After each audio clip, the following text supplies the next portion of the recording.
24 மணி நேரத்தில் ஆளுநர் முடிவெடுக்க இப்போது நீதிபதிகள் அறிவுறுத்தியிருக்கிறார்கள்.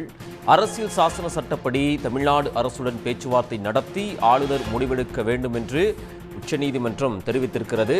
கூடுதல் விவரங்களை வழங்குவதற்காக சிறப்பு செய்தியாளர் ராமகிருஷ்ணன் இணைகிறார். ராமகிருஷ்ணன், ஆளுநருக்கு உச்சநீதிமன்ற நீதிபதிகள் வழங்கியிருக்கக்கூடிய அறிவுறுத்தல்கள் என்னென்ன? அதாவது பல்கலைக்கழகங்களில் துணைவேந்தர்கள் நியமிப்பதற்கும் ஆளுநர் தடையாக உள்ளதை எதிர்த்தும், மசோதாக்களுக்கு ஒப்புதல் அளிக்காமல் கிடப்பில் போடுவதை எதிர்த்தும் ஆளுநர் RN ரவிக்கு எதிராக தமிழ்நாடு அரசு தொடர்ந்த வழக்கு இன்றைக்கு உச்சநீதிமன்றத்தில் நீதிபதிகள் JP பர்திவாலா மற்றும் R மகாதேவன் அடங்கிய அமர்வில் விசாரணைக்கு வந்தது. அப்போது தமிழ்நாடு அரசின் சார்பில் ஆஜராகியிருந்த மூத்த வழக்கறிஞர் முகுல் ரோத்கியை பொறுத்தவரையில் ஆளுநரிடம் முதல் முறை அனுப்பப்பட்ட மசோதாக்கள் அவரால் திருப்பி அனுப்பப்பட்டு சட்டசபையால் மீண்டும் அனுப்பப்பட்டால் உடனடியாக அதற்கு ஒப்புதல் தரப்பட வேண்டும், இது விதிமுறை. ஆனால் ஆளுநரை பொறுத்தவரையில் அதை செய்வதில்லை. தண்டனை நிறுத்தி வைத்த பின்னர் அமைச்சராக பதவியேற்க ஒருவர் சென்றால் பதவி பிரமாணம் செய்து வைக்க தமிழ்நாடு ஆளுநர் RN ரவி மறுக்கிறார். அதன் பின்னர் உச்சநீதிமன்றத்தில் வழக்கு தொடரப்பட்டு நோட்டீஸ் பிறப்பித்து உச்சநீதிமன்றம் கண்டனம் தெரிவித்த நிலையில் பதவி பிரமாணம் செய்து வைக்கிறார் தமிழ்நாடு ஆளுநர்.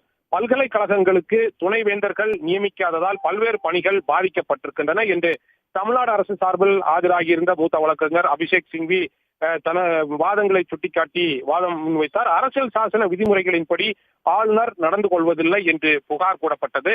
மாநில ஆளுநர் என்பவர் அரசியல் சாசனத்திற்கு கட்டுப்பட்டவர். இப்படி ஆளுநர்கள் நடந்து கொள்ளாததால் மாநிலத்தில் ஆளுநர் தேவையா என்ற வாதங்கள் கூட ஒரு பக்கம் நடைபெற்று வருகிறது.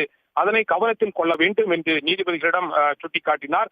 அப்போது நீதிபதிகளை பொறுத்தவரையில் மசோதாக்களை குடியரசுத் தலைவருக்கு அனுப்பி வைத்து விட்டார் என்றால் தற்போது நாங்கள் என்ன நிவாரணம் வழங்க முடியும் என்று கேள்வி எழுப்பினார்கள். இதற்கு பதிலளித்து பேசிய தமிழக அரசு தரப்பு வழக்கறிஞர், குடியரசுத் தலைவருக்கு அனுப்பப்பட்டால் மத்திய அரசினுடைய ஆலோசனைப்படிதான் குடியரசுத் தலைவர் முடிவு செய்வார். அதே வேளையில் அரசியல் சாசன விதிமுறை 200 படி ஆளுநர் செயல்பட உத்தரவிட வேண்டும் என்று நீதிபதிகளுக்கு வேண்டுகோள் விடுத்தார். அரசியலமைப்பு சட்டம் 200 படி மசோதா மீது ஆளுநர் முடிவெடுக்காமல் கிடப்பில் போட முடியாது. எனவே பிரிவு 200 படி செயல்பட நீதிமன்றம் ஆளுநருக்கு உத்தரவு பிறப்பிக்க வேண்டும் என்று கோரிக்கை வைத்தார். நீதிபதிகளை பொறுத்தவரையில் ஒருவேளை மசோதா சரியாக இல்லை என்ற காரணத்தால் தான் ஆளுநர் திருப்பி அனுப்பியிருக்கலாம் என்ற ஒரு கேள்வியை எழுப்பினார்கள். அப்போது இதற்கு பதிலளித்து பேசிய மூத்த வழக்கறிஞர் முகுல் ரோத்கியை பொறுத்தவரையில் அவருக்கு வேறு எந்த வழியும் இல்லை, மசோதாவுக்கு ஒப்புதல் அளித்துதான் ஆக வேண்டும் என்ற நிலைதான் உள்ளது. ஏனென்றால் தமிழக அரசு அனைத்து அம்சங்களையும் கருத்தில் கொண்டுதான் ஒரு மசோதாவை சட்டசபையில் நிறைவேற்றுகிறது. அதை ஆளுநராக இருப்பவர் ஒப்புதல் வழங்க வேண்டியது என்பது கட்டாயமாக இருக்கிறது. ஏற்கனவே இது உச்சநீதிமன்றத்தால் பல வழக்குகளில் உறுதி செய்யப்பட்டிருக்கிறது என்று தெரிவித்தார். துணைவேந்தர்கள் நியமனம் தொடர்பாக பேசும்போது ஆளுநர் ஒப்புதல் அளிக்காதால் பல்வேறு பல்கலைக்கழக துணைவேந்தர்கள் நியமனம் செய்வதில் பாதிப்புகள் ஏற்பட்டிருக்கிறது. உயர்நீதிமன்றம் தொடர்பான மசோதாவை தவிர வேறு எந்த மசோதாவையும் இரண்டாவது முறையாக ஆளுநர் குடியரசுத் தலைவருக்கு அனுப்ப முடியாது. ஆண்டு கணக்கில் ஆளுநர் மசோதாக்களுக்கு அனுமதி அளிக்காமல் கிடப்பில் போட்டிருக்கிறார். ஆளுநர் முடிவெடுக்க வேண்டும் என்பதுதான் விதிமுறையாக இருக்கிறது. அரசியல் சாசன விதிமுறைப்படி தெளிவாக கூறப்பட்டிருக்கிறது.